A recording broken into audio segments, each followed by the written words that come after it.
26th Amendment, passed by Congress March 23rd, 1971, ratified July 1st, 1971. So very, very quickly. The right of citizens of the United States who are 18 years of age or older to vote shall not be denied or abridged by the United States or by any state on account of age. The last amendment so far that has been more people voting. Yes. And when it was ratified is very important to why it was ratified. Because in 1971, there was this little thing happening called the Vietnam War. Perhaps you've heard of it. You may have. My father was actually an early advisor back in the 60s. But the draft age was 18, which meant that there were young men who were dying through no choice of their own in a war they didn't support, that they had no say in. They would not be able to vote. Even when they got back from the war, they would not be able to vote for another year or two. And they weren't happy about this. And a lot of other people weren't happy about the fact that they could be sent to die halfway around the world without being able to say, hey, I don't support this war and I want my voice to be heard by my government. And that is why this amendment was passed. This is about Vietnam. This is probably the Vietnam War's most lasting legacy. Long after the last people who were of fighting age during the war have died,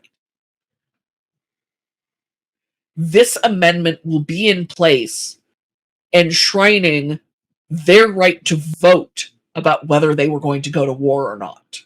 Now, there are two types of people here about this amendment. There's some people that want to repeal this amendment, going back to older people to vote. Other groups of people want to make it younger, like the 16. I think it's fine where it is. Honestly, I could hear an argument for 16. The thing is, your brain doesn't finish developing until you're 25.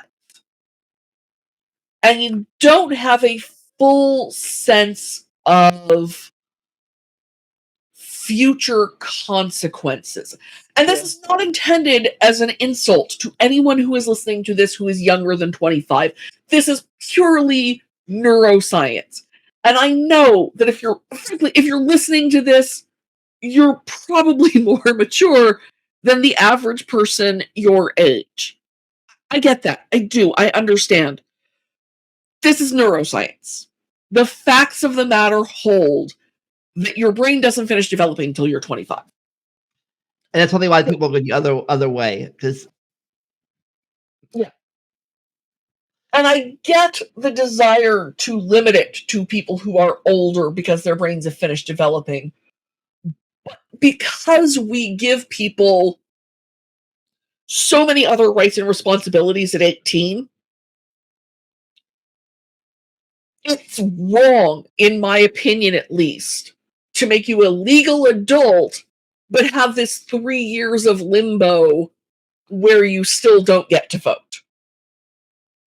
And I know it exists for the drinking age, and now the smoking age too. They raised that. Yeah. And honestly, I would like the drinking age to be when your brain has finished developing, because your brain develops differently if you drink than if you don't, but I get that nobody else but me thinks that, and I know. So I understand being upset that the drinking age is 21, but it is what it is. And it's 19 in Canada, and everyone I knew when I lived in Port Angeles would go to Canada for their 21st birthday. And what I did for my 21st birthday was I went to Ben and Jerry's, because that's the kind of person I am. Or I didn't do anything for my 19th birthday particularly, but everyone I knew went to Canada for their 19th birthday so they could go drink. But you cannot limit the rights of an adult to control their world to the extent of preventing them from voting. You can't. That's immoral. I don't use the word morality about constitutional amendments very often because, frankly, a lot of them don't have much to do with morality. How old you have to be to vote is a moral issue. What day is inauguration day is not. It's a logistical issue. Voting is, to me at least, a moral issue. There's a scene in the movie The Breakfast Club of sainted Gen X memory where they're looking through one another's wallets. And the nerd has a fake ID.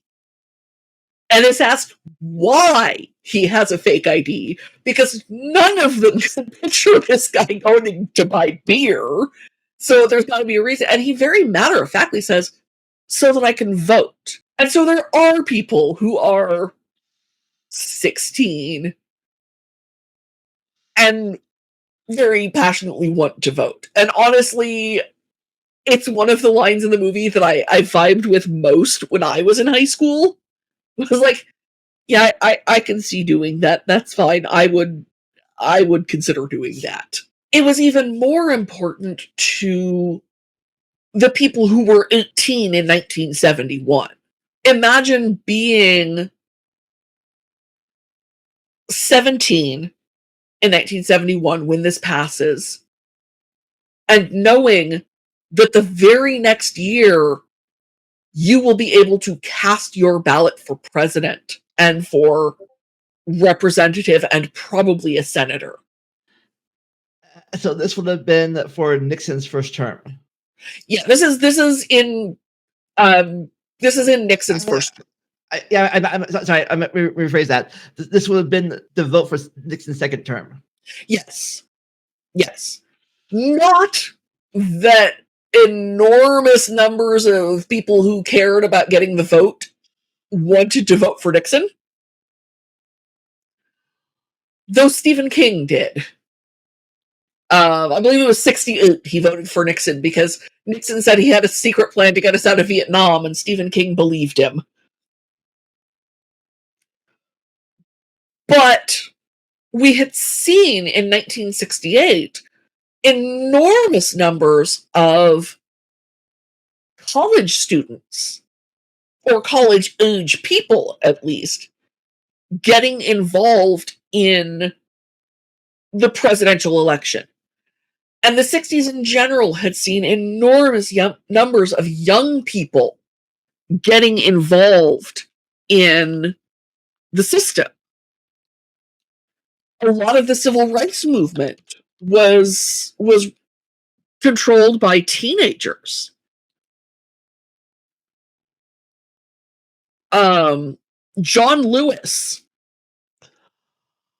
was actually older than a lot of the other people involved in the sit-ins and things along those lines, because he was 20 when he was involved in his first sit-in and his first freedom rides. When he was chairman of the Student Nonviolent Coordinating Committee, he was 23 and legally old enough to vote. But SNCC was founded by people who were too young to vote. A lot of these people who were incredibly incredibly important in the civil rights movement, were literal teenagers when it happened. And SNCC had disbanded by the time this amendment passed because of a whole bunch of reasons we're not even going to get into right now. But the point remained that that was an example of we are too young to vote, and we are still very committed to change in our country. So between the civil rights movement and the anti-war movement, it was time. The voting age had to be changed. And if there was going to be a draft, and there still was a draft in 1971, if there was going to be a draft, you had to be eligible to vote if you were eligible for the draft.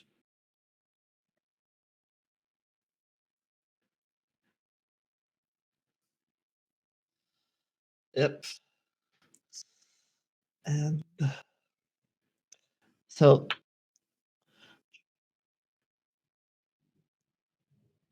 do you think there, well, besides being lower age, do you think, is there anything else to get more people voting rights now?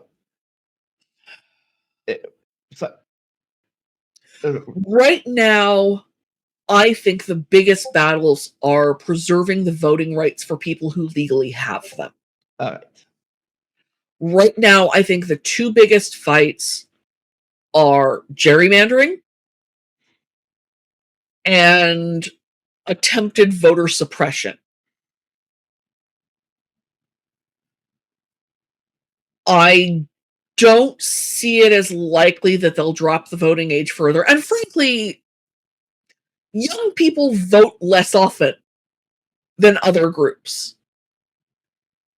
If people age 18 to 21 had turned out in higher numbers, it's possible that today could be very different.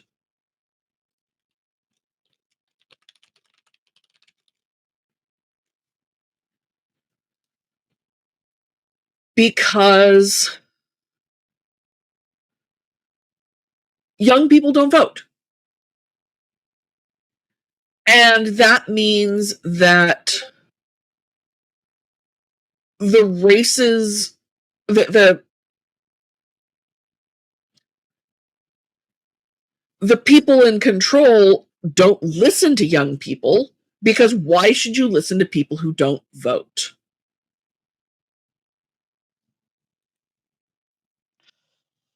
So the current vote, the current thing is keeping these rights, not extending them. Yeah. Right now, what we need to do is vote and keep people with the vote. The voter turnout in 2020 was down among young voters. Young voters voted plus 4% for Harris.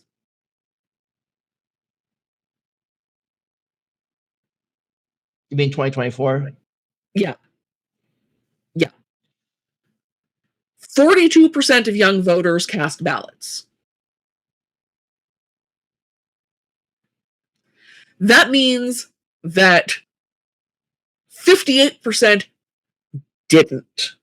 And those are the ones that we know that those are the ones that were registered to vote. Yeah. Who knows And a lot of people. Yeah, who knows how many people haven't even registered to vote? Yeah, a lot of people don't register. A lot of people don't vote.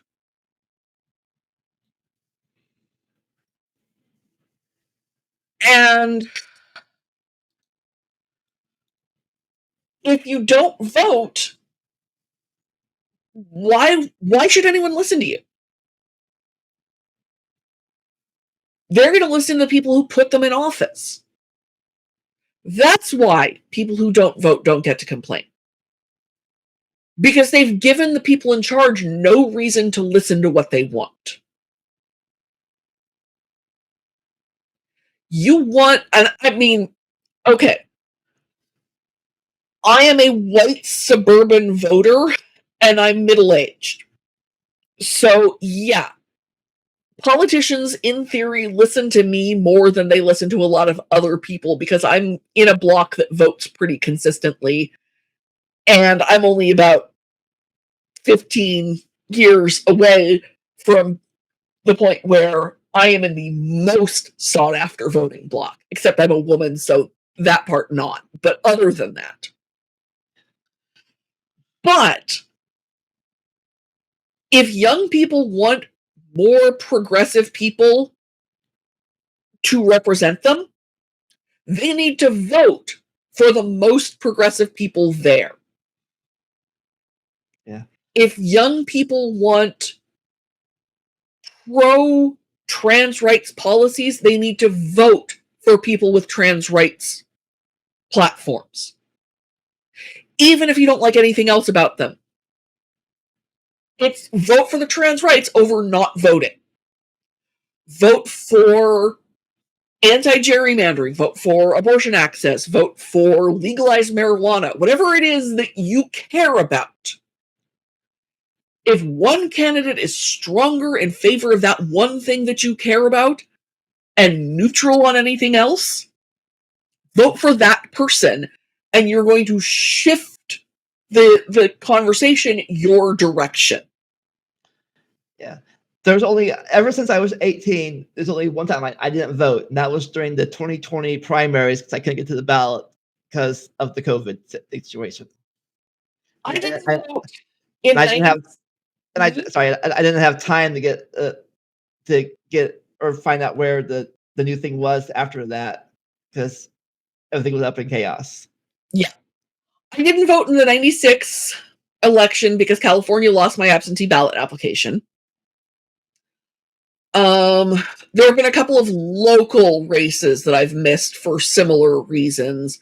And I've missed at least one caucus because I hate caucuses and couldn't get there. But I vote for local elections, I vote for state elections, I vote for federal elections. I vote every chance I get because it matters. And I have since I was 18. The first election I voted in was school board. That was the only thing on the ballot, and I voted. Yeah, I wish some of these elections were a little bit more thing because I've had elections, at least for local elections, where it says vote for no more than 3 people. If 3 people are running. Yeah. Yeah, I've done voter research for people, and I've helped people look up what the issues are in their area, who their candidates are, and things like that, because it is a skill, and it's not one that they teach you. But it's so important. It's so important. And if you know someone who can help you, if you know me, I will help you even if you're not in my district. If your parents know how to do it, even if you're not going to vote the way your parents do, but they know how to research, get your parents to help you. If you have a history teacher from high school, I'm sure your history teacher will be able to walk you through the process of doing the research. Find someone. Ballotopedia exists. There's more information about your candidates today than there ever has been before. Use it and vote. This has been a special announcement of Talking Time with Caffeine Crew. Yes, we may have hit on one of my deep passions. But yeah. Oh. So yeah. Like I said, this I think one of the more important amendments. Yeah. All right. When we return, we'll talk about our last amendment.